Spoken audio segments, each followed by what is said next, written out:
Bien, vamos a hablar un poco siguiendo el tema de lo que decía el pastor Rocco la semana pasada. No sé si se acuerdan que habló del capítulo 6 de Mateo, que hacía el contraste de los fariseos que hacían oraciones repetitivas, hipócritas, en comparación con las indicaciones que nos deja Jesús de poder estar en la intimidad y en lo secreto, ¿sí?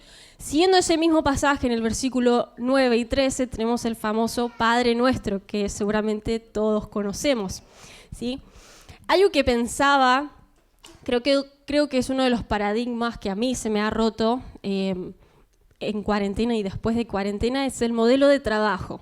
Yo siempre pensé que capaz uno se tenía que levantar a la mañana, ir a trabajar 8 o 9 horas y después volvía a la casa y seguía con los quehaceres, lo que fuese.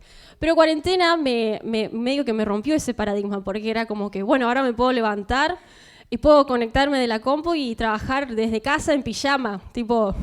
O sea, fue como, ¡uy, qué locos!, ¿no? O ahora puedo conectarme en una clase. ¿Cuántos estuvieron en el colegio, capaz los niños conectándose a la clase en vez de ir físicamente a la facu, haciendo cursos online? Entonces fue como un paradigma medio que se me rompió y ahora está mucho lo que es la virtualidad.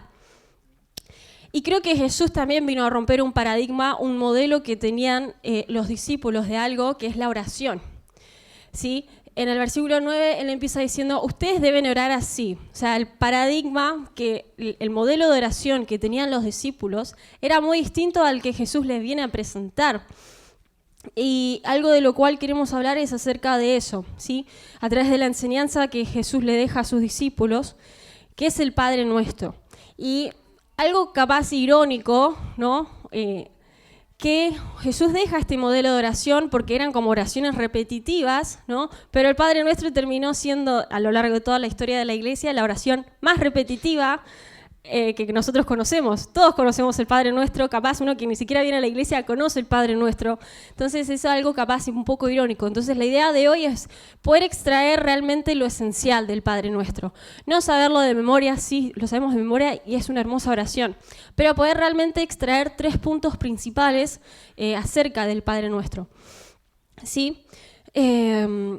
Yo algo que veo en este pasaje cuando Jesús les enseña a los discípulos es como un maestro. Me pasa cuando estoy capaz con los niños en Club Vida o Escuela Vida, que le decimos a los chicos, bueno, ¿quién se anima a orar por las misiones o por las ofrendas o por la merienda, ¿no?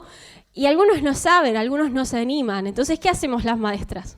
Les hacemos repetir la oración, ¿no? Bueno, oren después de mí.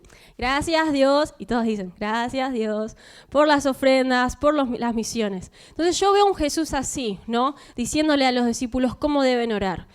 La oración que yo le digo a los chicos es la que tiene que quedar por toda la vida. No, es un modelo de oración, ¿no? Es un ejemplo para que ellos vayan aprendiendo. Veo a un Jesús así, ¿no? Con los discípulos. Y la oración que viene a hacer Jesús es una oración sencilla, auténtica y lo más importante es sincera. En comparación, siempre como dicen los pasajes anteriores, de los fariseos, ¿no?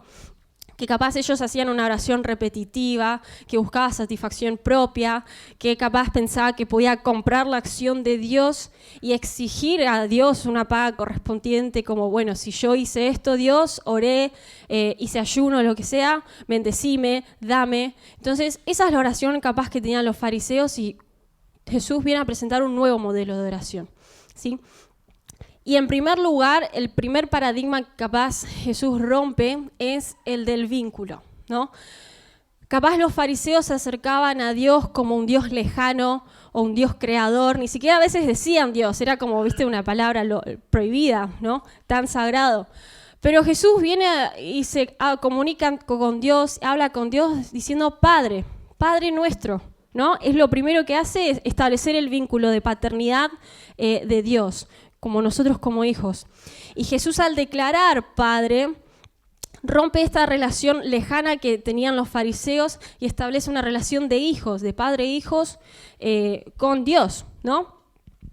Enseña esto de encerrarse en lo secreto, en la intimidad, y uno puede acercarse sin intermediarios y con confianza a Dios, ¿no? Capaz me pasa de que yo con alguien que no conozco mucho lo voy a tratar de como, bueno, usted, o es como que uno tiene ciertos límites. Por ejemplo, a Emiel, esposo, en el primer culto dije esposo, ahora yo no me voy. Bueno, a mi esposo no le voy a decir, le tengo que contar. No, lo voy a decir por la confianza que hay. Che, no sabes lo que me pasó. Vine en la bici y no sabes. Como que hay otro feeling, hay otra relación. Y también se comunica eso. Entonces, ¿cómo me estoy acercando a Dios? Como un Dios lejano, obviamente con respeto, pero como un Dios usted o algo lejano. Che, Dios, ¿sabes lo que me está pasando? ¿Sabes lo que estoy sintiendo? La verdad que no doy más. No entiendo, ¿entendés? Entonces, eso viene a establecer Jesús, una relación cercana de paternidad, en donde podamos entrar en confianza con Él, ¿sí? Y lo segundo, al decir Padre Nuestro, al hablar en plural, establece una relación también de hermandad, de comunidad, ¿sí?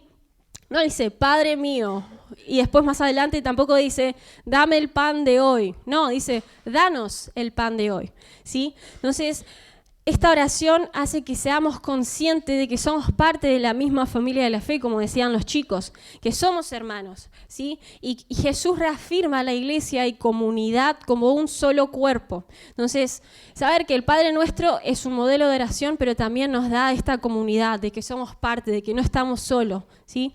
Entonces, para reflexionar y pensar, ¿mis oraciones están reflejando cierta intimidad, cierta cercanía con Dios, o es como algo lejano, ¿sí? O estoy siendo consciente de que soy parte del mismo cuerpo, o hago la mía y yo, ¿viste? Entonces, para pensar. Está bueno para reflexionar, ¿no? Mi oración refleja la intimidad. Está bueno. Y bueno, en segundo lugar, Jesús también viene a romper este paradigma de oración, pero con respecto a la actitud. ¿Se acuerdan el pastor Rocco la semana pasada? Él, como dijo Agus hace un toque, él hablaba de que los fariseos buscaban la aprobación de los demás en su oración, que tenían motivaciones equivocadas, tenían una mala intención a la hora de acercarse a Dios. Entonces, en contraste a esto, Jesús como que le da una vuelta de rosca, ¿no? Y en el verso 10 del capítulo 6, si tienen sus Biblias ahí, en YouVersion o en papel, dice: venga tu reino, hágase tu voluntad en la tierra como en el cielo. Entonces, un primer aspecto que tiene que ver con la actitud, en este caso de los discípulos, ¿no? A la hora de orar, es poder vivir la voluntad de Dios. Jesús pide y enseña que oremos para que la vida acá en la tierra sea un poco más parecida a la vida del cielo. Y eso se expresa o se hace mostrando los valores del reino, ¿no? Jesús anhela, venga tu reino, ¿no? El reino que todavía no viene en plenitud, pero ya está accionando. Entonces, que diariamente, como discípulos de Jesús, podamos entender a que su voluntad es mejor que la nuestra, ¿no? Y darle lugar a la voluntad de Dios en nuestro día a día. Después, algo que me llamó la atención es danos, como decía Agus, hoy el pan cotidiano. En otra versión dice, danos el pan que necesitamos. Y algunos dicen, algunos estudiosos dicen que este pan en sí hace referencia como a Jesús, o Él es el pan de vida, ¿no? O al alimento espiritual, lo cual es válido y es bueno. Pero acá también hace mención, muchos estudiosos concuerdan en esto, de que hace alusión al alimento físico en sí. Y por pan Jesús quiso decir necesidades, no lujos. Y es interesante que esta oración implícitamente es como que nos anima a poder, dice, danos hoy el pan, ¿no?, que necesitamos, a poder vivir el día a día. No dice Jesús, che, Dios, danos el pan para mañana, para pasado y así sucesivamente, sino que Jesús como que nos enseña a descansar, como a traer alivio, a dejar de preocuparnos por un mañana. Más adelante dice que cada día tiene su propio afán, ¿no? Pero que podamos centrarnos en el día a día, sin inquietarnos por el mañana. Amén. Y esto obviamente no es mágico, o sea, sería un golazo que ahora vayamos a casa y abramos la heladera y que esté llena, ¿no? Que venga por ahí el propietario y que tenga de acá a fin de año todo pago, ¿no? Que Dios provea de esa forma, pero no es mágico, o sea, están los medios de producción y de distribución, entonces, pero lo puntual de este pasaje, de esta parte, es poder tener lo necesario para el ahora y para el hoy. El tercer y último punto y paradigma de la oración es el reconocimiento de nuestra condición. En Lucas 18 vemos una parábola que Jesús cuenta si tienen su Biblia, Lucas 18, del versículo 6 en adelante, pero vamos a leer el 11, ¿no? Acá, para poner más o menos en contexto, cuenta la parábola de que un fariseo, ¿no? Este modelo de oración erróneo que vimos la semana pasada y que más o menos le estamos dando con un caño también hoy, este modelo, este fariseo sube al templo a orar con un recaudador de impuestos. Los recaudadores de impuestos, se ha dicho varias veces que eran como vistos como marginados, eran traicioneros de la sociedad, del pueblo judío. Entonces eran pecadores para ellos. Entonces suben al templo a orar y el versículo 11 dice: el fariseo puesto en pie y a solas oraba: oh Dios, te doy gracias porque no soy como otros hombres, ladrones, malhechores, adúlteros, ni como ese recaudador de impuestos. Ayuno 2 veces a la semana y doy la 10ª parte de todo lo que recibo. ¿Qué actitud ven acá del fariseo a la hora de orar? Es como llegar acá, ¿no? Sentarse acá adelante y por atrás el recaudador de impuestos, acá adelante y mirarlo y decir: gracias a Dios porque no soy como ninguno de estos, que se la pasa pecando y yo estoy re santo y diezmo y hago todos los rituales y estoy bien delante de vos. Esa es la actitud que Dios nos está pidiendo y no es esa, ¿no? Entonces, en contraste a esta oración, que más adelante, si quieren, después lean la parábola entera, que es buenísima, en contraste a esta oración, Jesús es como que dice, versículo 12, perdónanos nuestras ofensas, como también nosotros hemos perdonado a nuestros ofensores. O sea que acá vemos a un Jesús que dice perdónanos. O sea, habla en este plural, como decía Agus, y se identifica con el pecador, ¿no? Que podemos llegar a fallar. Entonces, esto de reconocer tiene que ver con una afirmación que a lo mejor va a ser un poco incómoda, y es que reconocer que soy pecador, que soy pecadora, y que necesito el perdón de Dios para cada día. Y a veces terminamos como en esta falencia de superioridad, ¿no? Y en cierto sentido, cuando Jesús dice perdónanos, este plural también nos anima a poder en la oración expresar esta comunidad, a poder tener un espacio para decir: che, estoy fallando en esto, pequé en esto. Y cuesta decirlo quizás inclusive dentro de nuestra propia familia o nuestra comunidad de fe, porque es como que todo el tiempo se nos lleva como a ser autosuficientes, ¿no? Y también el otro aspecto es ser consciente de que pecamos continuamente con malos deseos, con pensamientos, con malas conductas, etc. Y saben que algo que denuncia Jesús un montón de veces en los evangelios es como la apariencia de perfección. Estas las intentaban demostrar los fariseos todo el tiempo. Es como se ponían exigencias re altas para que nadie pudiera llegar, inclusive ellos. Tenían un montón de conductas, rituales que cumplir, ¿no? Como que practicar ciertas cosas los hacía ser un poco más santos, ser un escalón más que los demás. Y es esta actitud de superioridad, ¿no? Que la que no tenemos que tener nosotros los discípulos de Jesús. O sea, frente a Dios, cuando uno se expone, cuando uno abre el corazón, cuando uno dice: che, Dios, hace un montón que estoy luchando con esto. O sea, ¿qué es lo que realmente recibimos de parte de Dios? ¿Condenación? No, recibimos gracia. Y es una gracia restauradora, pero también tiene que ver con ser sincero y decir: peco en esto, ¿sí? Con identificar. Entonces, cuando nosotros comenzamos a recibir esa gracia restauradora, el perdón de Dios, la aceptación, empezamos a recibir de parte de Dios un espacio donde no nos expone como con vergüenza, con juicio. Nosotros ahí empezamos a comenzar a darlo a otros. Empezamos a mirar con gracia a otros, a poder, con la misma gracia que recibimos, dársela a otros. Y hay un profe en el instituto que él decía una frase muy, muy interesante y que creo que resume este punto, es que el que conoce el corazón del Padre sabe perdonar. Y es así. Cuando conocemos el corazón de Dios, cuando conocemos el perdón que recibimos, cuando somos conscientes de lo que se nos perdonó, es cuando podemos soltar el perdón a otros.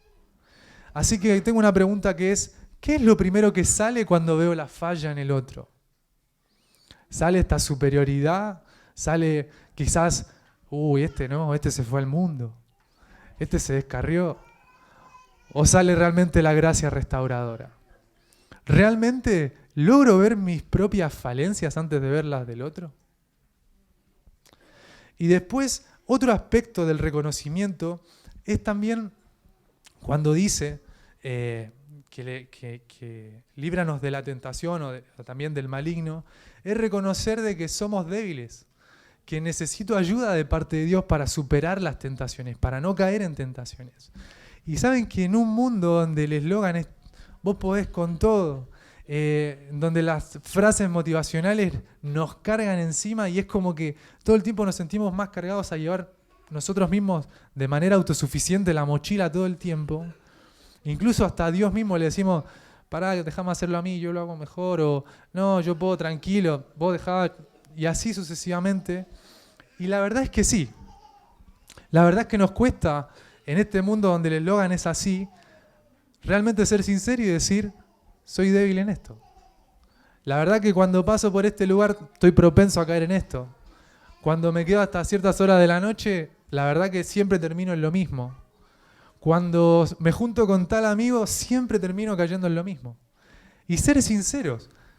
Delante de Dios no va a haber juicio. Y creo que también, dentro de una comunidad de discípulos que somos todos imperfectos, tratando de parecernos a Jesús, creo que es válido decir, soy débil. Soy débil en esto.